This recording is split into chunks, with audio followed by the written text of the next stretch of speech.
At the stroke of midnight, thousands upon thousands of artillery pieces of various types, many such as these PLL-01s, for example, opened fire on enormous numbers of targets as the orchestra of mass destruction had officially begun, as all manner of forces of the PLA, as well as also the paramilitary People's Armed Police as well, including a handful of some of their heaviest forces that were equipped with older, albeit heavily upgraded weaponry passed down from the PLA to this very fanatical paramilitary formation who were the true believers in the party. Although most of these paramilitary shock forces were on the lighter end as more like elite light paramilitary infantry elements, they still possessed their heavy forces as well as also being fully equipped with artillery, as the People's Armed Police absolutely has artillery, although its calibers are generally on the lighter end, such as the 122 millimeter Type 83 towed howitzers, for instance, although they also had the Type 59-Is. As all of these forces of the People's Armed Police were now committing mass atrocities, the brutality of total war had come home to the American people, as the harsh realities of this sort of war had left much of the population in absolute shock and devastation, as 10 million Chinese forces of their regular armed forces, their paramilitary forces, as well as also their Marines, as the PLAN Marines had stormed ashore. They played a key role in coastal areas, as they had vigorously seized control within their areas of operations, as it were. As all of these forces working together in this concerted effort of mass destruction were rapidly making enormous headway, as not only was it the 10 million of these Chinese forces of their regular armed forces, as well as also, again, their paramilitary forces. It was also their allies, which included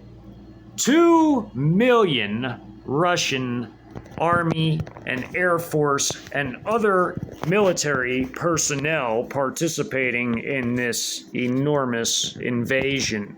There were also 500,000 additional allied forces from different nations who were part of the Foreign Expeditionary Army, as it was called. It was a grouping of various Tier 2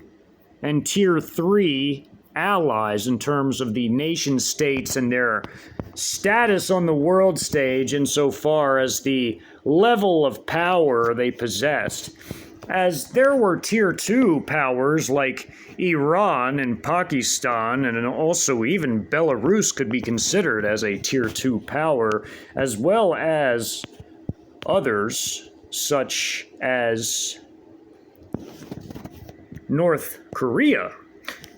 There were still yet many other nations who were part of this coalition, and they all had committed themselves to this operation for various reasons, as each nation that signed on to this had their own reasonings behind their participation. For some, it was a punitive expedition, as in a means by which to punish America for past grievances against their respective nations, like what occurred with the Serbian forces who committed themselves to this, but they were also committed to this as they were extremely close allies to not just the Russians, but also the Chinese, and they had many pacts, whether economic or defense or otherwise, with these nations, as China and also even Russia were the undisputed coalition leaders, as these were by far the largest and heaviest and most powerful forces on the literal and proverbial map, so to speak. As these very powerful Russian and Chinese formations broke out of their CCP regime properties purchased by the Chinese regime throughout America, as they also owned the ports, and over the decades were able to import with impunity the logistics of not only their own forces, again, whether paramilitary forces or military forces, including even units such as this aviation unit belonging to the PLA's 83rd Group Army, as they possessed an air assault brigade, and it was attached to the PLA's Reserve 59th Group Army, as it was part of the PLA's massive ready reserve forces, as this active duty PLA unit gave them certain capabilities that the 59th didn't possess, as it did not have any aviation assets of its own. Some PLA group armies possessed aviation forces, while others did not, but possessing an air assault brigade made it possible to insert PLA forces in multiple locations very rapidly, as well as assisting in the cutting off of retreats of forces, as well as also disrupting forces in various different ways, as inserting forces in the midst of an enemy element was totally disruptive to the point where it made most resistance all but impossible, as not only were there forces like these air assault troops, some of which had planted the party flag and national flag on certain buildings, but there were also forces such as the PLA's combat engineer troops, as well as also enormous artillery forces, as China and Russia were by far the most artillery-heavy nations on Earth, as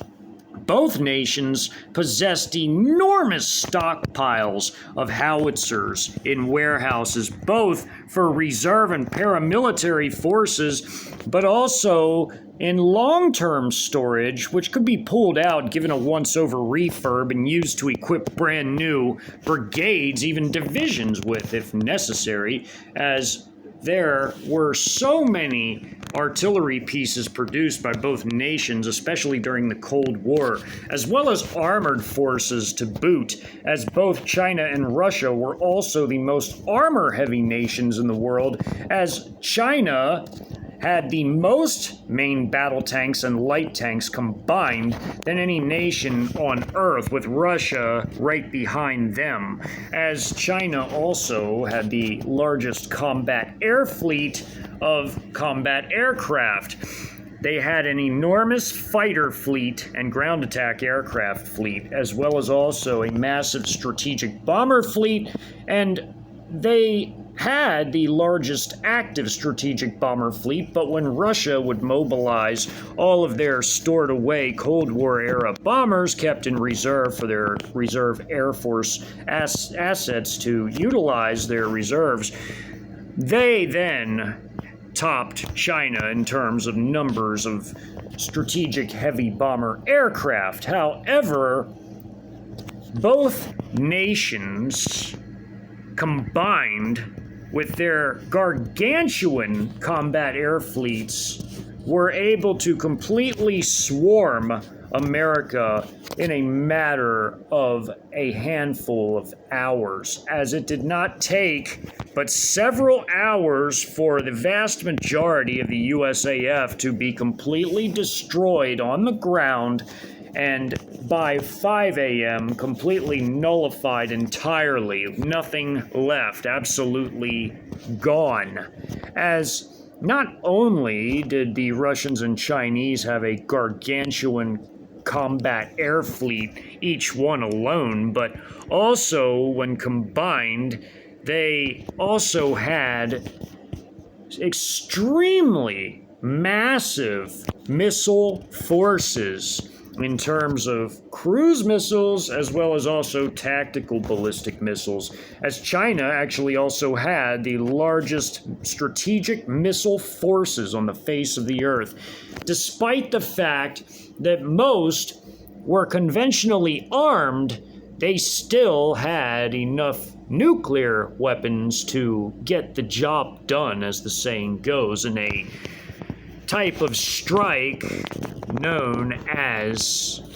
a counter-value strike. China had enough nuclear weapons as the third largest nuclear-armed state to destroy two large nations, as their real number of nuclear weapons, as their numbers were a state secret, were most likely 1,000 and not the lowball estimates given by many unreliable sources, as the reasoning behind this is the simple fact that when adding all of their submarine-launched ballistic missiles, all of their different silo-based missiles and road-mobile missiles, as well as air-dropped nukes, and combining all of them, also based on the number of fissile material that was owned by China, it was most likely the case that China had 1,000 nuclear weapons, as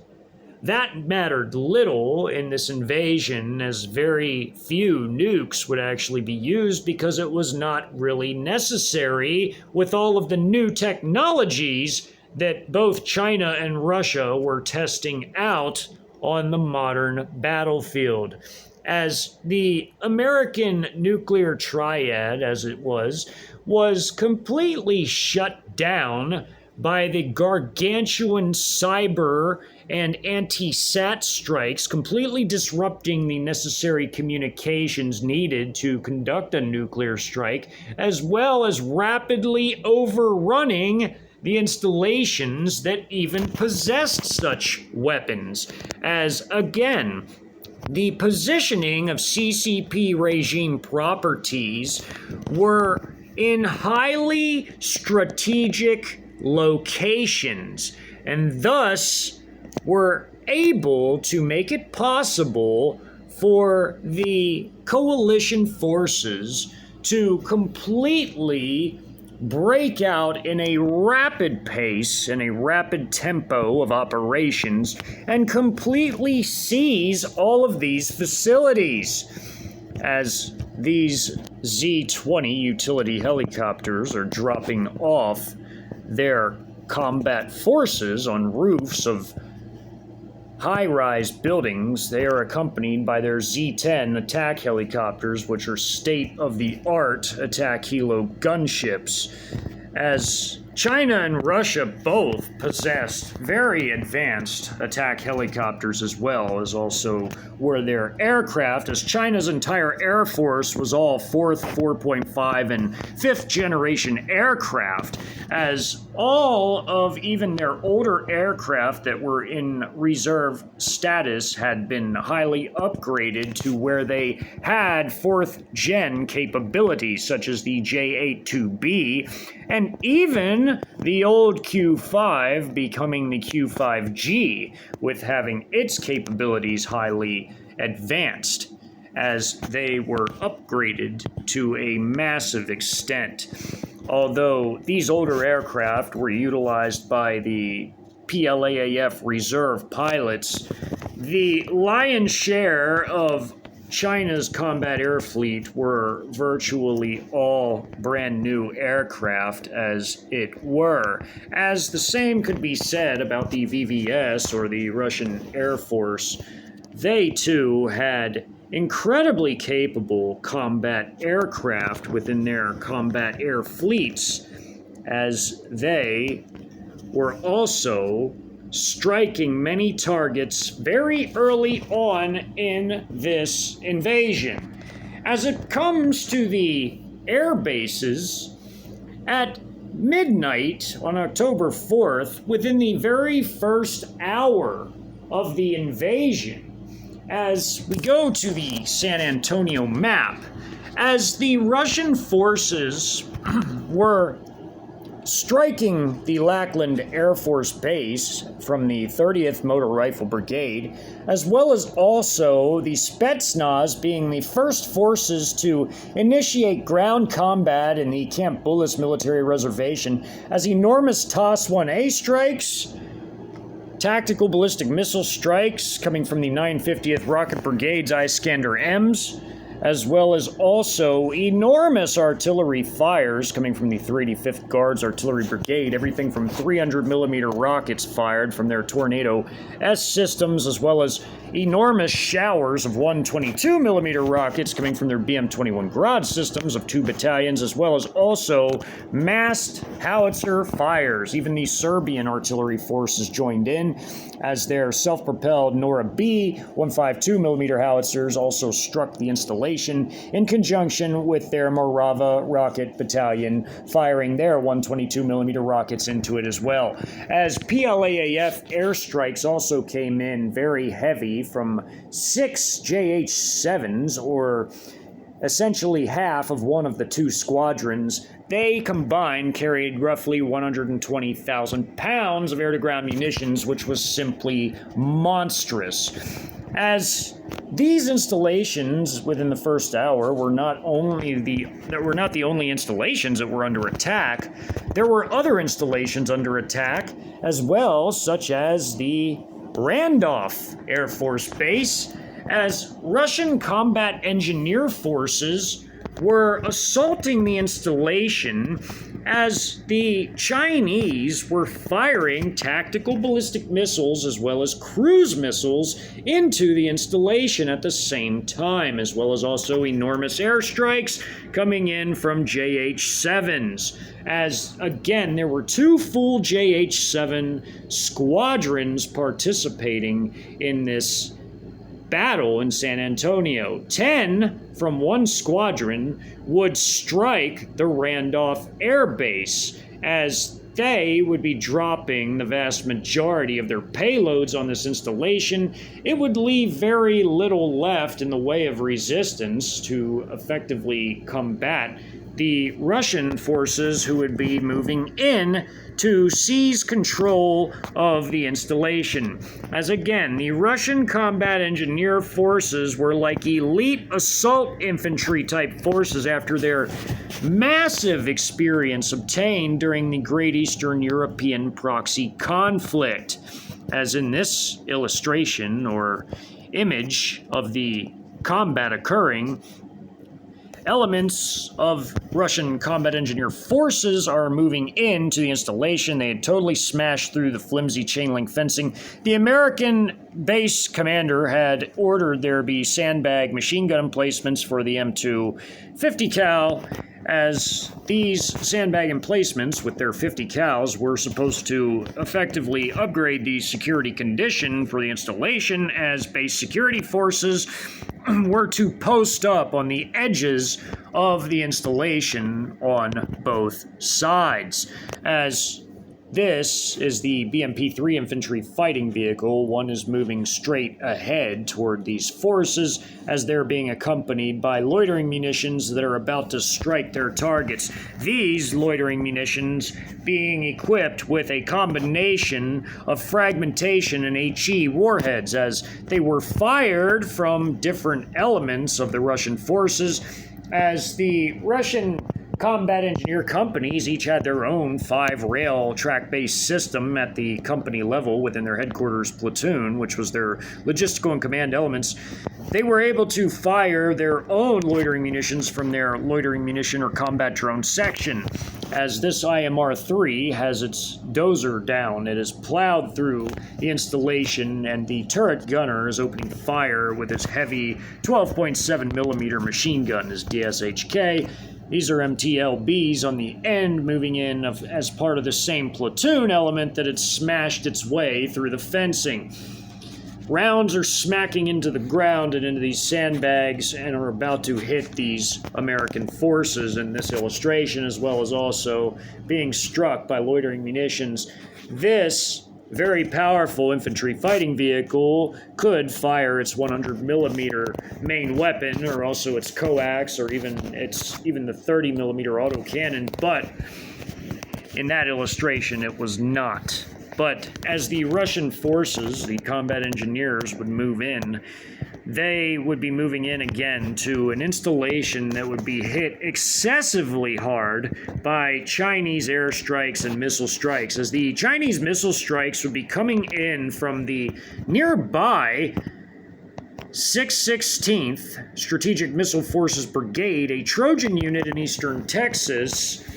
that was equipped with the DF-11As. They were also equipped with DF-15Cs and Bs, and also other missile types of the tactical ballistic variety, but primarily the DF-11As, the DF-15Cs and Bs, and they would be firing DF-11As into this installation, as well as also the airstrikes, and of course the 612th and 613th Strategic Missile Forces Brigades across the border in Mexico would be firing some of their DH-10A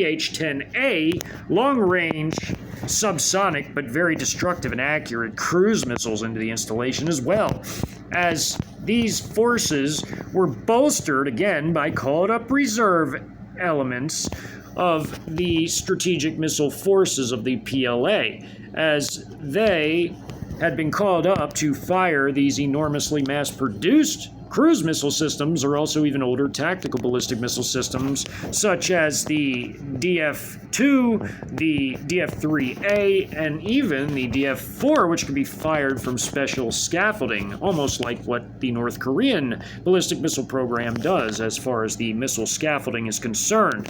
as they could erect this scaffolding and had done so in Mexico. They could fire these missiles very deep into America, virtually able to hit anything from where they were in Mexico. As these combat engineer forces were very powerful elements as it pertained to the Russian combat engineer forces, they would be storming a facility with relative ease due to the combination of the air and also tactical ballistic and cruise missile strikes coming into the installation. As also there would be combat air patrols of the J-11 fighter aircraft flying near the area. There would also be some interference coming from American armed reactionary civilians in the area that had effectively clustered up, or mobbed up effectively, the moment the blasting had begun and the nation had realized it was under assault, heavy assault. It was the largest ever invasion in all of human history, and most of the population was in total abject shock and awe and fear, and it was like a nightmare coming true for many people, and most lacked any survival instinct, as,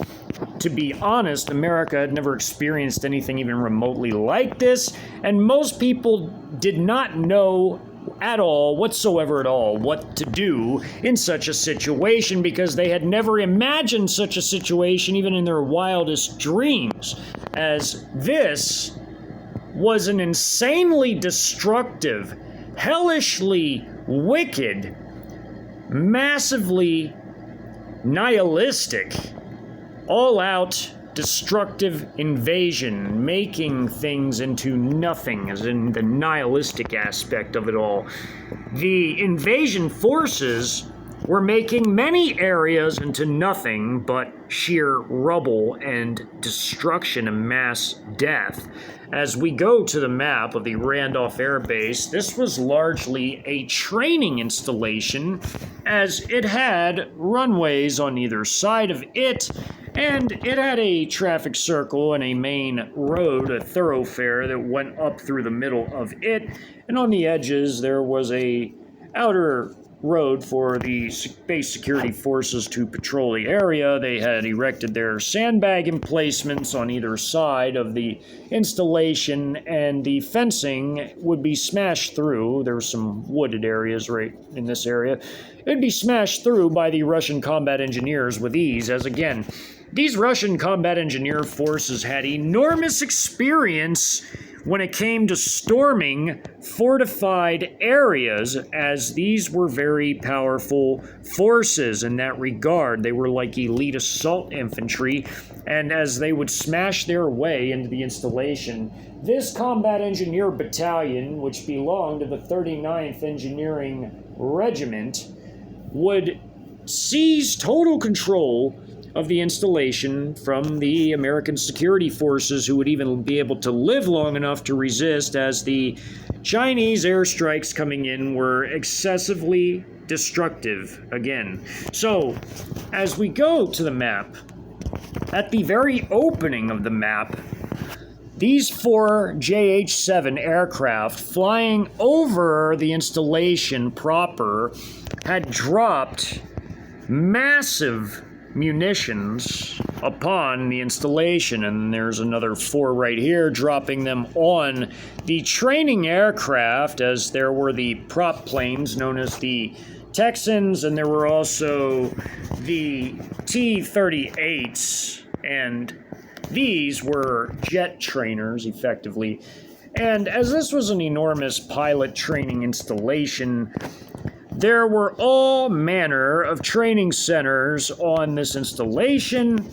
and they were all being now hit by the Chinese DF-11A tactical ballistic missiles fired from the 616th Strategic Missile Forces Brigade, as well as also the DH-10A long-range subsonic but very destructive, accurate cruise missiles coming in, being fired from the reinforced 612th and 613th Strategic Missile Forces brigades. Of course, the Russians had their Lancet III loitering munitions operating in this area, as the destruction from all of the munitions being dropped was simply massive. These aircraft and MRAPs for the base security forces that were on the edges by all of these hangars were completely annihilated by the outer blast radius, which flipped some of these vehicles over and outright wrecked these vehicles. The others that were beneath the munitions being dropped were outright destroyed completely, as again, each single one of these aircraft carries nearly 20,000 square pounds of air-to-ground munitions, which is a massive payload, and they had effectively flattened much of the installation. As this map, in terms of total scale, is a 1.5 mile by 1 mile map. It is 1.5 miles north to south, and it is 1 mile east to west, and this base is slightly diagonal in terms of running to the northwest towards the southeast. As these aircraft are being outright annihilated by these munitions being dropped, these aircraft will join in and drop their munitions as well, as these aircraft would, after dropping these payloads and annihilating these buildings as these missiles were coming in, they would continue flying, and then they would drop 2,000 more pounds each and flatten all of this and destroy all these trucks, these LMTV trucks, these personnel, these buildings, And as these tactical ballistic missiles came in, they destroyed relatively large areas as their circles of destruction overlap. These personnel trying to run all these different directions are going to be destroyed by these tactical ballistic missile strikes, as these are going to make craters in the area, as well as also the blast radius being more than enough to wipe out personnel and also even vehicles. As these vehicles of the base security forces are moving through the area, they're completely encircled in red because they're destroyed by these cruise missile strikes and these munitions being dropped, as at the opening of this map, each aircraft is dropping 4,000 more pounds each, as they had already dropped thousands of pounds on the way up, and they're dropping their last 2,000 pounds each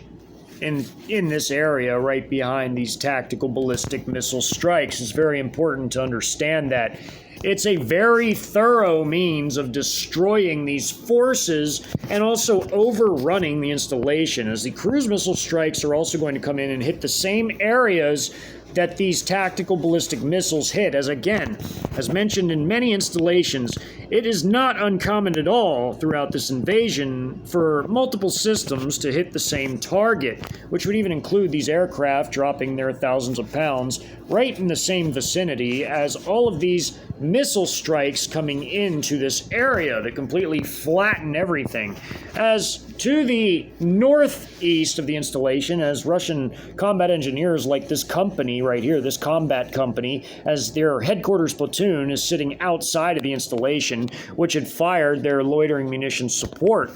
As again, some of the loitering munitions, depending on company, as the combat engineer battalion had 7 combat battalions of these combat engineers, and they had 1 headquarters and support battalion, which was their command and logistical forces. They also had their own combat drone platoon, which could fire even more loitering munitions. As mentioned in the previous installment, the Russians did it differently than the Chinese. It wasn't any less efficient, it was just different. They utilized more systems because their systems could only fire 5 at a time as it pertained to the Lancet 3s. The Chinese could fire 48 at a time, so instead of having combat drone forces all the way down to the company level, the Chinese had them at the battalion level, as they did not need them at the company level. But the Russians did, because this also made it possible to give even more specific support as it pertained to the warhead types chosen by the company level forces, combat drone forces, who were supporting their other guys in the field, their fellow troops of their company, their combat elements. So it made it possible for them to choose, should it be equipped with a thermobaric warhead, a fragmentation warhead, an HE warhead, or a heat warhead, and these would be equipped with HE warheads, and these would be equipped with fragmentation warheads of this company moving in right here. As this is only 2 of the combat engineer companies of the battalion, as there's other companies assaulting other parts of this installation. This is only one fairly large part of the installation. As to the north,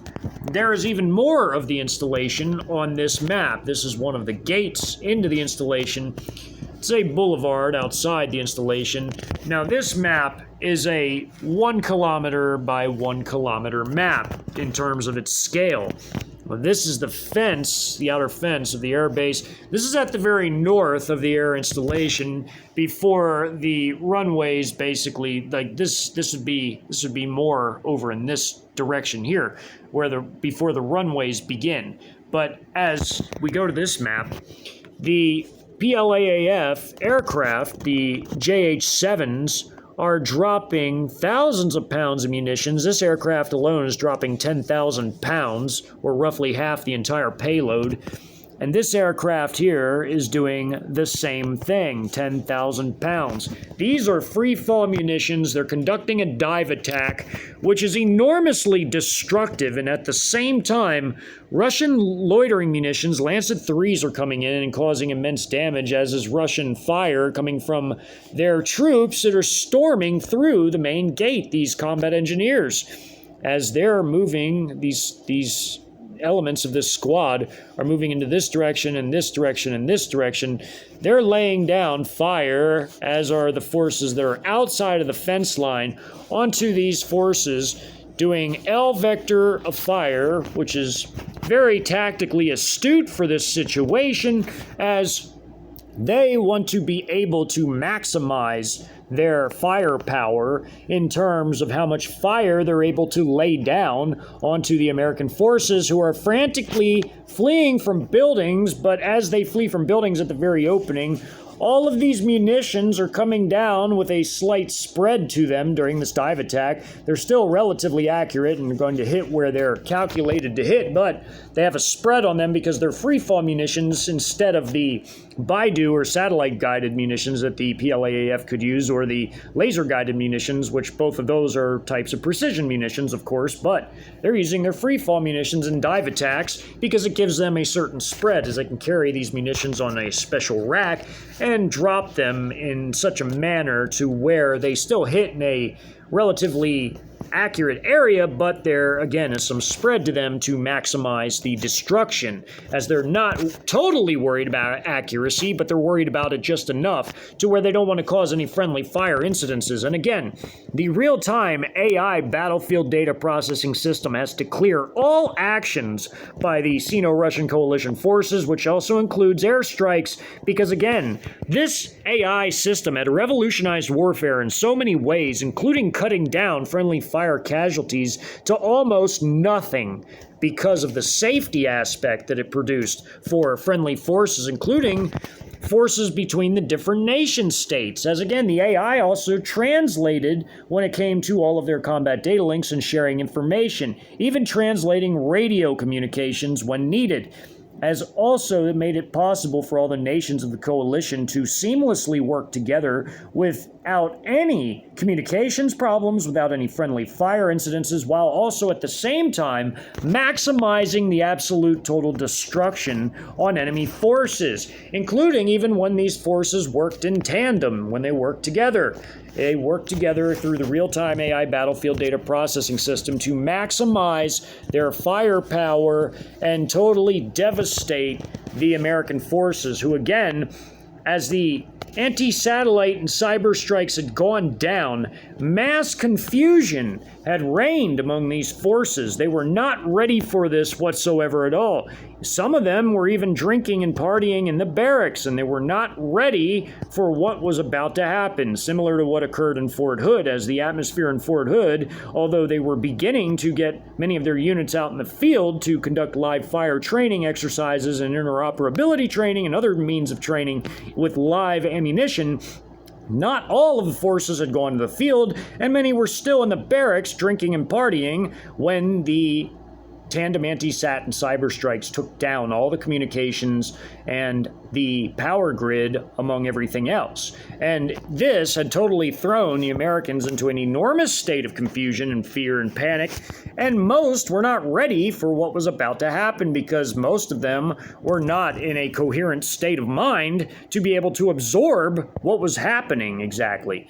As these Russian combat engineer forces breaking through the fences in these areas were very powerful forces moving tactically, and not all of these American forces were even armed, although there were some security forces who tried to fire at these Russians, as indicated by the green, as they were taking some fire. This IMR-3 armored engineering vehicle with its plow down was a very powerful vehicle in terms of an armored engineering vehicle, and can take a lot of punishment, especially from small arms fire, which did absolutely nothing to this vehicle, and it could dish out heavy firepower with its 12.7 millimeter heavy machine gun, as well as also the MTLB APCs with their heavy machine guns, as they were also equipped with 12.7 millimeter heavy machine guns, the DSHKs. The combat engineer force dismounts were equipped in a relatively similar manner to mechanized infantry and armored infantry forces, who were the infantry, mechanized infantry elements that were within the armored battalions. As these combat engineer forces were equipped with their standard AK-74M rifles with their red dot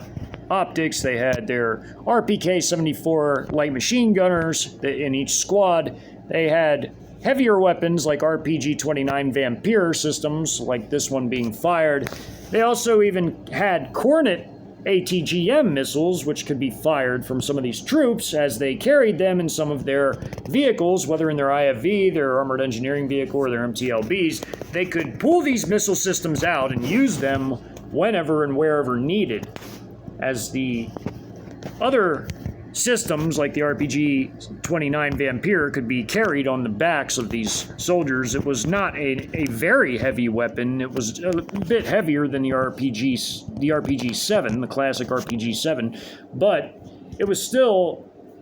light enough that it was easy to carry by the troops, and they utilized these weapons to great effect, as well as also, of course, their loitering munition support. Although the Russian artillery within the scope of this battle was most heavily focused on Lackland, as well as also, of course, on Camp Bullis for obvious reasons, because the 81st Stryker Brigade Combat Team was the most powerful American force on the map, and it needed to be eliminated right away. So all of the heaviest firepower from the artillery forces were fixated on these two installations.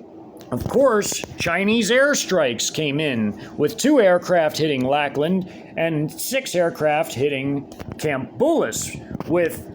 10 aircraft dedicated to Randolph Air Base for the simple reason that there was no artillery that was dedicated to this battle, as all the artillery, including even the Serbian artillery, was focused on these installations, as the Serbian artillery fired on Camp Bullis, along with Russian artillery, with the rest of the Russian artillery from the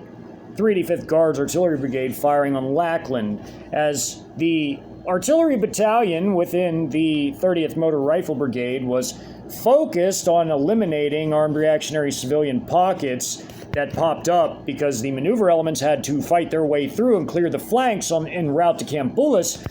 They too were not able to really contribute to Randolph as they were focused on other missions, but the 10 JH-7s more than made up for this, as their combined payload weight was simply enormous, as these aircraft were also accompanied again by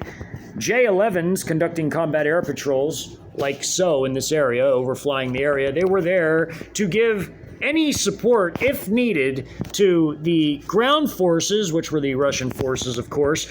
or even to add to the punishing firepower that was being dropped by the JH-7s, as it must be also understood that although they were mostly armed with air-to-air munitions, they still had a very small number of air-to-ground munitions in case they were required to conduct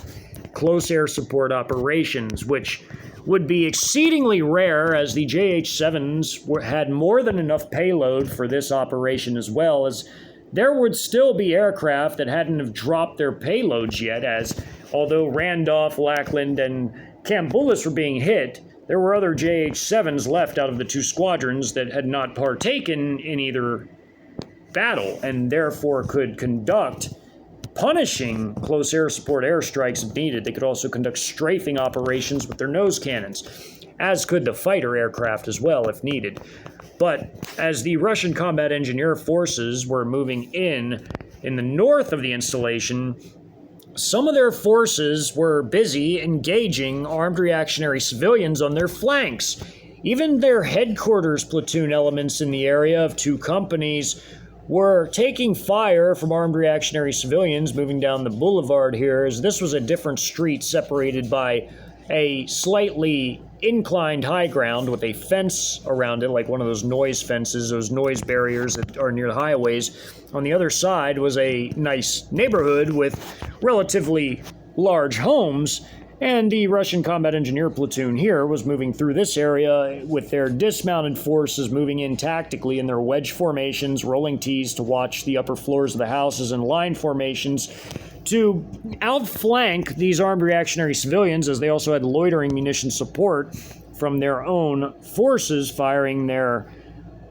Lancet 3s on AI target-seeking mode. As these armed reactionary civilians are moving through the area, they were firing at each other through this fence And as this was not a chain link fence, this was a wooden fence on top of a brick wall, a short brick wall. These forces were firing at each other over this, but the loitering munitions coming in made a massive difference as they were equipped with fragmentation warheads and annihilated these personnel on contact, as well as these Russian forces obviously being armed with heavier weapons as this wedge went in this building to clear it.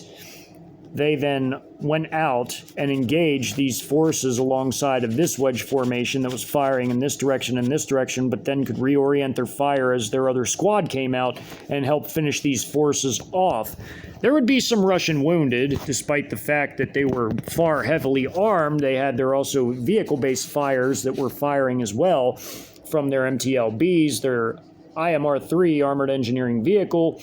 as well as also their BMP-3, which is moving down the street here. They had utilized this to lay down some fire on these forces along with the loitering munition strikes and the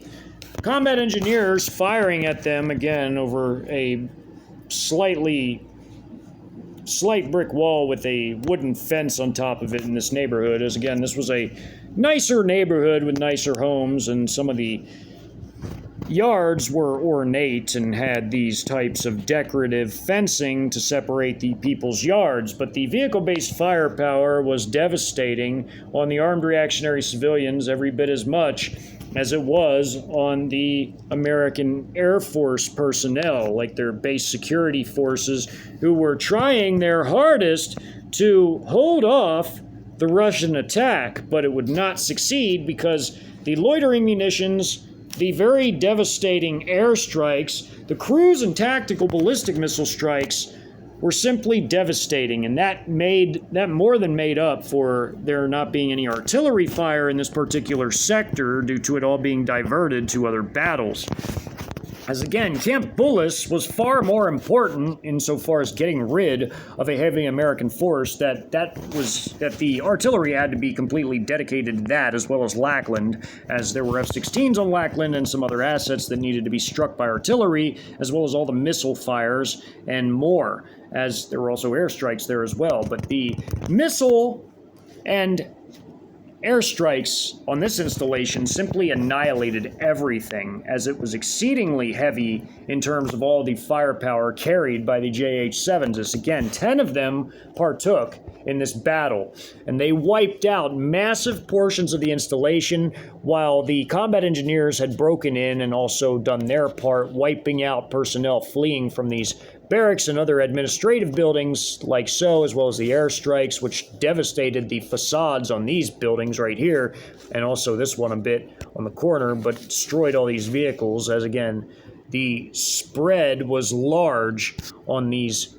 dropped munitions, which again gutted the fronts of these buildings, as the spread was generally in this area and off the map as well. It just annihilated a massive area and tons of personnel, as in thousands of personnel, as well as also their vehicles that were in the area. As the combat engineers again broke in, they were now moving into an area freshly struck by airstrikes, and they were able to effectively move in and clear the installation from the north, as headquarters units assisted these combat forces of this platoon in suppressing the armed reaction along with the fire munitions, as other combat forces like from this platoon were moving into the area to clear all the local buildings just to ensure that the flanks were clear, while their other forces moved in from these other combat platoons. They all broke through the fencing and moved in to the installation, as well as coming through the gate, while their other forces in the south were also doing the same thing. All 7 combat companies of the Combat Engineer Battalion from the 39th Engineering Regiment were assaulting this installation from a single Russian battalion, as they had enormous air power from the Chinese, annihilating much of the base.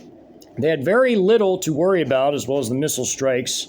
They had very little to worry about in the way of armed resistance, as these loitering munitions struck, as well as the firepower from the vehicles, as the BMP-3's 100mm main gun would smoke an MRAP easily, and these MRAPs were destroyed by this type of firepower, as well as also the firepower carried by some of the Russian combat engineers, as again, their RPG-29 Vampirs could also destroy an MRAP. They were very powerful. They were far better than the original RPG-7, and also their Kornet ATGMs that some of the troops carried as well. As they bounded and covered tactically through this installation, they cleared what few buildings remained, like this hangar right here, and on the other side, they were doing the same thing, bounding and covering through the area, clearing this rubble area, moving in, and they could now make contact with one another as they could see one another, and their quadcopter assets were also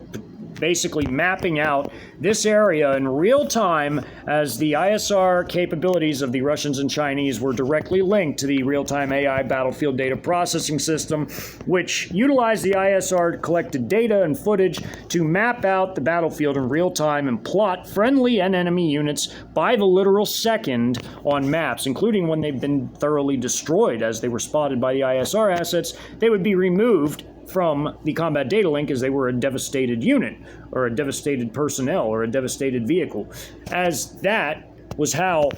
accurate the real-time AI battlefield data processing system was when utilizing the ISR network it was hooked up to, creating a feedback loop with the combat data links. And as these forces again moved into the area after all the missile and airstrikes, they now cleared, again, what few remaining buildings were even left, as the Russians also destroyed some of the aircraft too, firing on these aircraft with their RPGs, as well as some of their Kornets, their vehicle-based fires, which smoked these MRAPs and annihilated them. Of course, they had their HE-equipped loitering munitions, which also could destroy MRAPs, along with the airstrikes, flipping some of these vehicles over, outright just annihilating them with rubble and shrapnel on the very outer edges of the blast radius, as well as the concussive blast would flip things over and destroy them, or also annihilate personnel that were in the way. As they dropped more munitions in this area, they destroyed all these forces trying to flee in different directions. Some of them would actually make it out, as this arrow is not encapsulated in red or blue. Some of these personnel made it out before these munitions were dropped. Some of them did, not all of them. Most of them were annihilated. There were some coming out of this building that would make it, but the Russians would take prisoners in this battle. There would be several hundred prisoners captured. There would be 310 prisoners that were taken alive, as the rest had been all but annihilated. Even the base command elements couldn't be found, and it was assumed that they had been annihilated, although they had been wanted to be taken alive by the Russian forces. The Russians also, on their flanks, cleared all these armed reactionary civilians, as all these arrows are encapsulated in blue. These personnel were wiped out immediately by this fence line on this road that goes around here. It's neighborhood in this area. These Russian forces wiped these personnel out with the assistance of loitering munitions, their heavy machine gun fire from their MRAPs, as well as from their headquarters platoons, as well as also other combat units like this platoon's dismounted elements clearing nearby buildings, along with loitering munition support. To ensure that all the flanks were cleared, there was another company also off the map to the slight northeast. After all this heavy destruction occurred on this installation, and again, even these two aircraft that hadn't dropped munitions yet would also partake and hit other areas, this base had been completely overrun within an hour and a half. That's all it took, including all the movements to the installation, and to basically have the engineers clear the destroyed, leveled installation, as much of the installation had been thoroughly annihilated by the airstrikes and even missile strikes from the cruise and tactical ballistic missiles. Again, there were very few buildings left on the installation that were still intact, although there were some, there were not many left. And what buildings were left were cleared by the combat engineers, who moved through them methodically in their stack teams, as each 10-man squad would break up into 2 half squads, and they would move tactically through the buildings, conducting building clearance operations to net prisoners or wipe out anyone that would refuse to surrender. And most that were still alive, that hadn't succumbed to the air and missile strikes, would surrender to the Russians, although those base security personnel on the periphery of the installation were outright annihilated by these combat companies and their very heavy firepower from their vehicles, their loitering munitions, which were all on AI target-seeking mode, guided by the quadcopter and high altitude and also satellite assets, which combined to make a complete real-time overlay of the fluid, moving, modern battlefield on the combat data links. As the combat air patrols flew over the area to ensure total air superiority for the coalition, the strike aircraft conducted their operations flawlessly and had leveled much of this installation, effectively nullifying it as any type of threat to the coalition. As most of the forces here, again, were training forces, as this was a training installation for pilot training, all of the aircraft were all thoroughly destroyed. Although they were not necessarily combat aircraft, they were still wiped out regardless. And many of the personnel were wiped out as well, although again there were 310 prisoners that were netted, while the rest were thoroughly wiped out between all the fire laid down by the combat engineer forces as they smashed their way into the installation after the airstrikes had come in. As they came in from this direction and this direction, they thoroughly overran this installation, just as what was going on effectively with the other installations, like what was occurring in Camp Bullis. As they smashed their way into Camp Bullis, they wiped out the 81st Stryker Brigade combat team with enormous artillery fires, missile strikes, even airstrikes from half a squadron of JH-7s on this installation, as well as also attack helo gunship support coming from the VVS, whose 16 dedicated aircraft, or half of their detachment or wing of the Mi-35Ms, had shuttled in their Spetsnaz forces, who initiated the actual ground combat of the operation by seizing the combat air landing strip, while the maneuver elements showed up later, such as the Armored Battalion, the Mechanized Infantry Battalion, and of course the Combat Engineer Battalion of the 30th Motor Rifle Brigade, each one of these battalions belonging to the 30th, as the anti-tank company within the Armored Battalion was a very powerful force equipped with the state-of-the-art BMPT Terminator vehicles, as they were responsible for destroying wayward American forces that were on the outer perimeter that had not been annihilated by the artillery, missile, and airstrikes. They, along with the very powerful T-72B3Ms, which might as well be a completely new tank with their new weapon systems, their new fire control systems, ballistic computer, new gun, new engine, new armor, were thoroughly devastating against the American forces. And the combat engineers at the Randolph Air Base had effectively done virtually the same thing. They had overrun the installation along with heavy Chinese airstrikes and missile strikes. Although there was no artillery, the missile and airstrikes more than made up for it, as 10 JH-7s partook in that particular combat occurrence or battle. It wasn't much of a battle, as the armed reactionary civilians and Air Force base security personnel were quickly put down with very little in the way of resistance.